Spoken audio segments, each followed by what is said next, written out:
India news Haryana, अपनी बोली अपना चैनल। सीएम से प्रदीप सांगवान की मुलाकात के क्या मायने हैं? क्या माया की रैली बसपा का जनाधार बढ़ा पाएगी? क्या रतनलाल कटारिया और राव इंद्रजीत ने सच छुपाया है? झंडे, अंडे और स्याही से विरोध कितना लोकतांत्रिक है?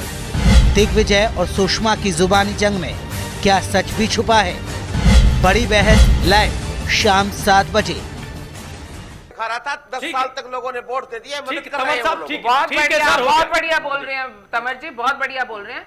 ऐसा है कि बीएसपी का अपना प्लेटफॉर्म हरियाणा में बिल्कुल मजबूत नहीं है। हमारे यहाँ जो पिछली बार के प्रत्याशी थे बीएसपी के, उनकी अपनी फेस वैल्यू का, क्योंकि वो सेलिब्रिटी थे, तो एक यूथ का कैडर उनका दीवाना था।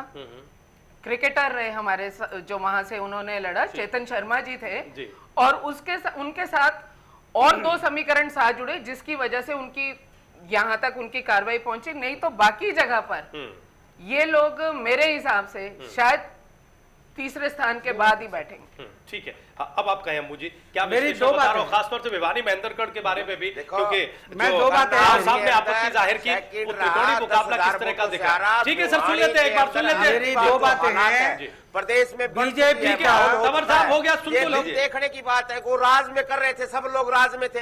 अब लोग उनको पता नहीं, जब तक 10 साल में लोगों को काम नहीं किया, आज क्या काम करते हैं? रुकिएगा।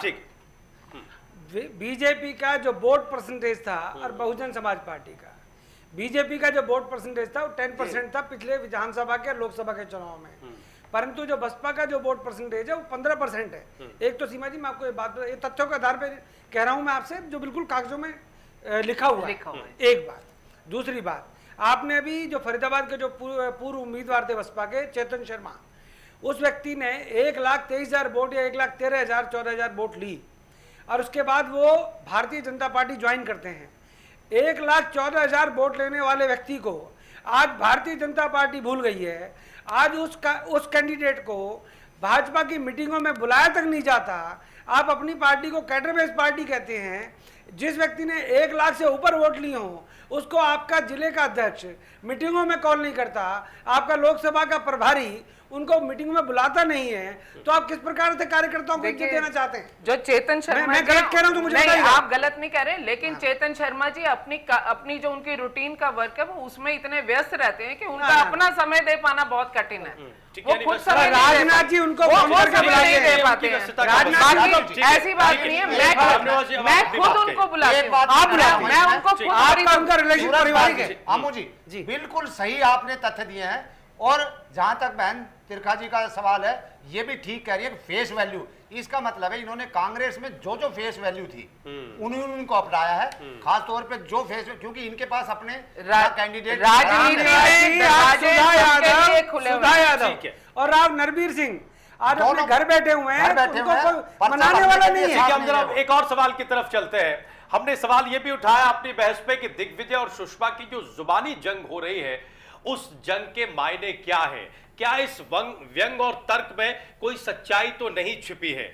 दिग्विजय सिंह ने आज एक बयान देकर यह कह दिया कि मोदी से बेहतर सुषमा स्वराज है। सुषमा जी ने पलटवार करने में देरी नहीं की, उन्होंने कह दिया कि राहुल गांधी से बेहतर दिग्विजय सिंह है। ये दोनों ही नेता एक दूसरे की सच्चाइयां बयां कर रहे थे, एक दूसरे पर निशाने साध रहे थे। क्या कर रहे थे? अजय शुक्ला जी, ये जो बयान है जो दोनों तरफ से आए, इन्हें आप किस नजरिए से देख रहे हैं? क्या इसमें कोई सच्चाई भी छिपी हुई है सर?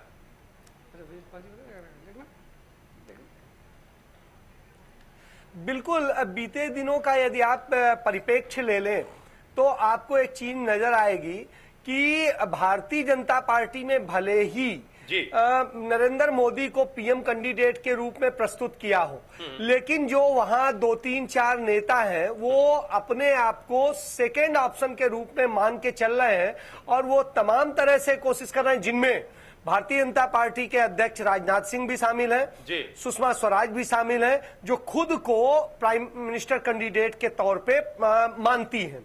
और ये दोनों लोग अपने आप को समझते हैं और ये मानते हैं कि इफ किन्हीं कारणों से कम सीटें आई, भाजपा की जो प्रत्याशित जो ये लोग संभावनाएं कर रहे हैं उससे कम सीटें आई, तो उस स्थिति में मोदी के नाम पर यदि समर्थन दूसरी दलों से नहीं मिल पाएगा तो मोदी को किनारे करके हम इनमें से कोई एक चेहरा सामने लाएंगे और कहेंगे कि ये प्रधानमंत्री बनेगा। कि राजनाथ सिंह को हम प्रधानमंत्री बनाते हैं, आप समर्थन दे दो, या सुषमा स्वराज को प्रधानमंत्री बनाते हैं तो समर्थन दे दो। कमोबेश भारतीय जनता पार्टी का, जैसे मुझे इंटरनल मैंने पता किया है अपने जरिए से, मुझे इतना पता है कि इस तरह की भी चीजें चल रही हैं। नंबर एक। नंबर दो, कांग्रेस में तो अभी तक राहुल गांधी को प्रधानमंत्री के तौर पे ना तो प्रस्तुत किया गया है और ना ही राहुल गांधी ने कहा है कि वो प्रधानमंत्री बनने के लिए आ रहे हैं। राहुल गांधी और सोनिया गांधी का दोनों का स्पष्ट बयान था कि चुनाव के बाद में जो चुने हुए प्रतिनिधि आएंगे वो तय करेंगे कि कौन प्रधानमंत्री का कैंडिडेट होगा और हमारे यहाँ की ये संस्कृति है।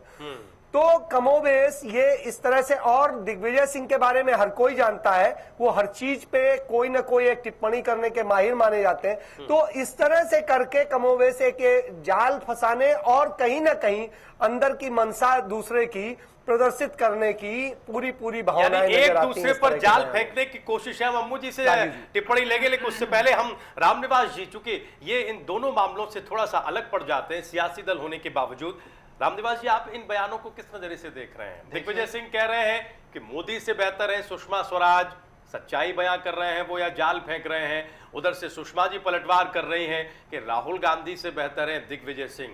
ये क्या एक दूसरे की सच्चाइयां बाहर लाने की कोशिश है या एक दूसरे को फंसाने की कोशिश है?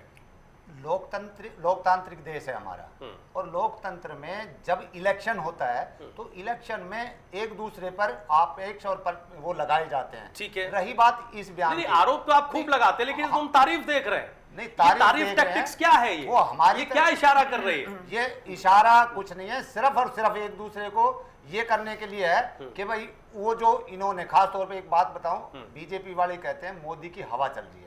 प्रदेश स्तर की अगर मैं बात करूं, देखो हवा तब जब साइकिल पे कोई पैडल मारने वाला होगा ना, तभी उसको हवा थोड़ी बहुत सहारा दे सकती है, वरना जब पैडल मारने वाला साइकिल सवार ही नहीं है तो पीछे से कितनी तेज, यानी बीजेपी में पैडल मारने वाला भी नहीं, हरियाणा में वाला प्रदेश स्तर में, प्रदेश स्तर की बात करूं तो कोई भी पैडल मार समर्थन देने की क्यों बात करते हैं?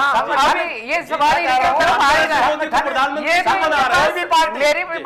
पार्टी राजीव जी अपने संगठन से ठीक है, ये इनकी बात होगा, आप अपनी बताइए ना। आप फिर क्यों नरेंद्र मोदी, जब इनकी पार्टी में कोई पैडल मारने वाला नहीं है, ये आपसे गठबंधन नहीं करते, फिर आप इनकी साइकिल को पैडल देने का काम क्यों कर रहे हैं सर? हम इनकी साइकिल को बिल्कुल पैडल नहीं दे रहे। हमने तो प्रदेश स्तर पे अपना जो खासतौर पे हरियाणा में 10 सीटों पे उतारा है। आगे अगर कोई बात भी आई समर्थन, हमने ये जो बहन जी कह रही हैं कि मोदी के नाम पे वोट मारे, हमने कभी मोदी के नाम पे वोट नहीं बोलते हैं कि हम मोदी जी को समर्थन देंगे, तो मोदी जी के नाम से भ्रमित कर रहे हैं। पंजाब की वजह से संकट के बाद भाजपा के ऊपर कह रहा हूँ, मैं वहीं आ रहा हूँ अम्मू जी, वहीं आ रहा हूँ। सीमा जी से सुन लेते हैं, छोटी टिप्पणी सीमा जी से सुन लेते हैं। मैं आपको तारीफ टैक्टिक्स क्या है मैं वो आपको बताती हूँ। देखिए ऐसे है, जो कांग्रेस की रीति नीति रही है, जिसमें दिग्विजय सिंह जी भी आते हैं, बहुत बड़े नेता हैं देश के। कांग्रेस की रीति नीति क्या रही है? जो अंग्रेजों की रही, फूट डालो और शासन करो, डिवाइड एंड रूल। तो वैसा ही बयान तो नहीं, मैं आगे बता रही हूँ, आपको आगे बता रही हूँ। कांग्रेस तो इस नीति के तहत ये बात कर रही है, और ये पॉसिबिलिटी है कि जो हमारी नेता माननीय सुषमा जी ने, नेता प्रतिपक्ष ने जो भी बात अपनी बयान रखा इसमें, ठीक है, कि भाई राहुल जी से दिग्विजय सिंह जी बेहतर रहेंगे। हो सकता है उनका तजुर्बा और उनकी दोनों की वो देख करके एक बच्चे को और बड़े को उन्होंने कंपेयर, उस तरह से कंपैरिजन कर रहे हो। ठीक है, अब मुझे एक संक्षिप्त टिप्पणी, मैं तारीफ फूट डालो राज करो पे एक बात कहना चाहता हूँ, बहुत संक्षेप में सर। भाजपा का हरियाणा में नारा है फूट डालो माल खा लो। जी कहीं नहीं, पहली बात बिल्कुल नहीं है, बिल्कुल नहीं है। अभी मेरे पे एक SMS आया, व्हाट्सएप पे एक फोटो आया, शर्मा जी बधाई, 5 हुए हैं। 5 कहां से हुए हैं कैंडिडेट? कांग्रेस, 5 कांग्रेस से नहीं, 5 कांग्रेस से नहीं हुए। जब तक हम तंवर साहब से एक आखिरी टिप्पणी ले लेते हैं। तंवर साहब चुनाव जीत रहे हैं आप या नहीं, बताइए सर। वेदपाल जी, 1000% मैं चुनाव जीत रहा हूं, और भिवानी महेंद्रगढ़ का हर गैर जाट मतदाता इस बात को जानता है वो मेरे को वोट, वो सारे के सारे चुनाव जीत रहे हैं, मेरा अकेले का चुनाव नहीं है। हरियाणा प्रदेश का गैर 35 बरादरी के लोग इलेक्शन खुद लड़ रहे हैं, वो उनकी जीत है, आम आदमी की जीत है। और आज हमने भी एक नारा दिया हुआ है, चढ़ गुंडन की छाती पर मोर लगेगी हाथी पर। चलिए ठीक है, बहुत शुक्रिया हमारे सभी खास मेहमानों का स्टूडियो में आने के लिए और चर्चा में शामिल होने के लिए। बड़ी बहस में आज के लिए बस इतना ही, लेकिन आप कहीं जाइएगा नहीं, इंडिया न्यूज पर खबरें जारी है।